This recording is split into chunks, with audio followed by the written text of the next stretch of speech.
Assalamualaikum teman-teman, perkenalkan nama saya Nur Aina, NPM 1840200103. Nah, ini merupakan PPT tugas pengujian kemasan.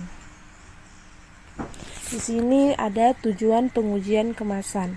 Yang pertama yaitu tujuannya untuk mengetahui kualitas kemasan yang akan digunakan. Kenapa? Karena kemasan memiliki pengaruh yang besar terhadap kualitas isinya, sehingga kita perlu mengetahui kualitas dari kemasan yang akan kita gunakan. Kemudian tujuannya adalah agar produk yang diproduksi tidak mengalami kerusakan, perubahan kualitas, warna, bau, dan sebagainya. Kenapa?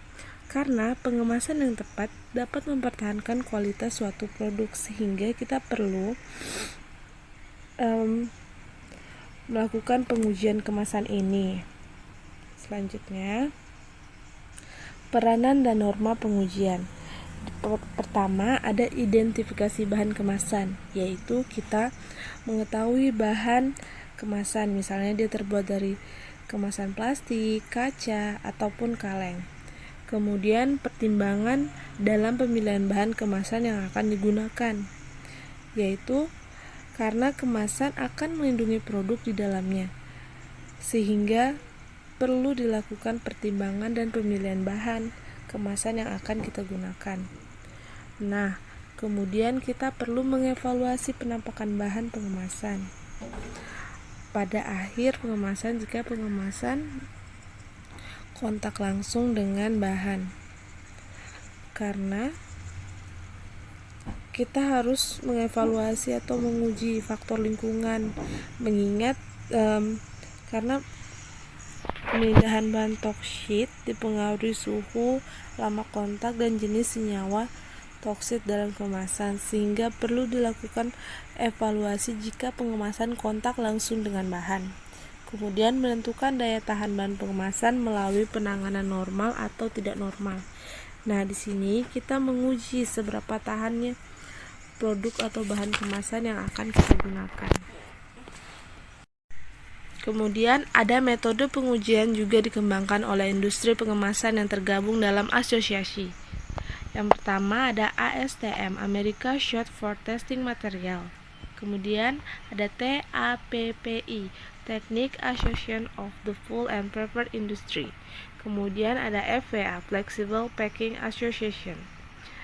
ABA ada America Box Association. Kemudian ada NSTC, National Safety Transit Committee.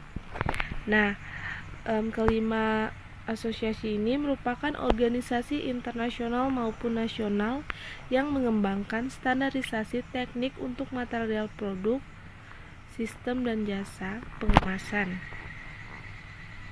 Kemudian, nah, di sini ada STMTM, yaitu ini merupakan organisasi Amerika Bahan Pengujian, yaitu organisasi internasional Amerika yang menguji bahan pangan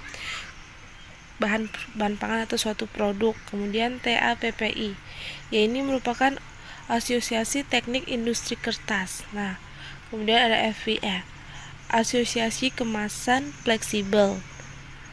Kemudian ada ABA, ini merupakan asosiasi Amerika juga. Kemudian ada NSTC, yaitu Komite Transit Aman Nasional, ya ini organisasi nasional. Kemudian di sini ada 3 jenis kemasan. Yang pertama yaitu kemasan plastik. Menurut saya, metode pengujian yang cocok untuk kemasan plastik ini adalah uji tarik dan uji water vapor transmission rate. Kenapa? Karena uji tarik yaitu kita untuk mengetahui kekuatan tarik suatu kemasan, yaitu kemasan plastik di sini. Kemudian uji water vapor transmission rate. Kenapa? Karena kita untuk mengetahui kecepatan kadar air melalui ketebalan lapisan kemasan. Nah, di sini contoh produknya yaitu ada Kitela, Taro, Citato, dan Lines. Kemasan plastik, contoh kemasan plastik. Nah, ini dia gambarnya. Kitela, Taro, Lines, dan Citato. Kemudian yang kedua yaitu kemasan kaleng. Menurut saya, metode pengujian yang cocok yaitu dengan metode pengujian Product Packing Complemented Test. Kenapa? Karena menurut saya tes ini yaitu kita untuk melihat kecocokan produk dan kemasannya. Jadi kita akan mengetahui apakah kemasan kaleng ini cocok untuk produknya. Kemudian ini ada contoh produknya yaitu sarden, kornet, dan susu kaleng. Berikut fotonya. Nah, di sini ada susu kaleng, kornet, dan sarden. Kemudian kita lanjut yang ketiga, yaitu di kemasan kertas. Metode pengujian yang cocok yaitu menurut saya dengan metode pengujian drop test. Kenapa?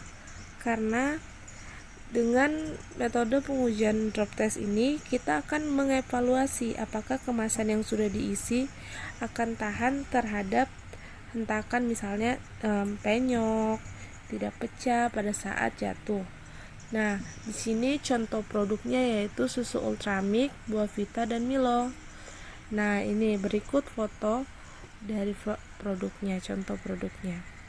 Nah, sekian dari penjelasan saya. Mohon maaf jika ada kekurangan. Wassalamualaikum warahmatullahi wabarakatuh.